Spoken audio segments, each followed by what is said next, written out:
નવસારી મહાનગરપાલિકા દ્વારા પર્યાવરણમાંથી પ્લાસ્ટિકને દૂર કરવા માટેની ખૂબ મોટી અને અનોખી પહેલની શરૂઆત આજે કરી દેવામાં આવી છે.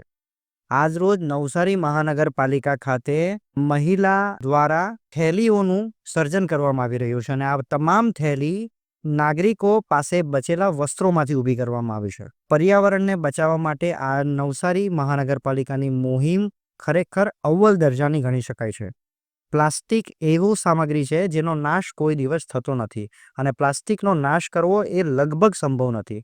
ત્યારે પ્લાસ્ટિકની થેલીઓનો ઉપયોગ બંધ કરાવી લોકોને પોતાના જ ઘરના કાપડોની થેલીઓ પ્રદાન કરવી એક સારી અને સચોટ માહિતી નાગરિકો સુધી પહોંચવી પણ જરૂરી છે અને આપ સૌ નાગરિકોને વિનંતી છે કે નવસારી મહાનગરપાલિકાની આ મુહિમનો આપ સર્વે લાભ ઉઠાવો.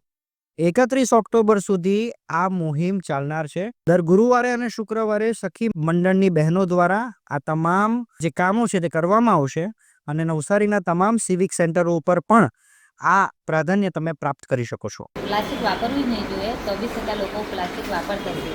એના લીધે જો જૂના કપડાની થેલી બનાવીને યુઝ કરે તો જૂના કપડાનો બી યુઝ થશે અને એની થેલી કાપડની બનશે તો એના માટે આપણને પ્લાસ્ટિક નહીં વાપરે તો પ્રદૂષણ બી ફેલાવાનું બંધ થશે.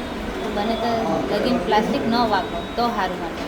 અને નગરપાલિકાની અંદર જે ઓફિસ છે તેની બાજુમાં જ અમે સિલાઈ કામ કરી આપતા છીએ. ફ્રીમાં એક થેલી બનાવી આપતા છીએ. તો ગુરુ શુક્રવારના આવવાનું.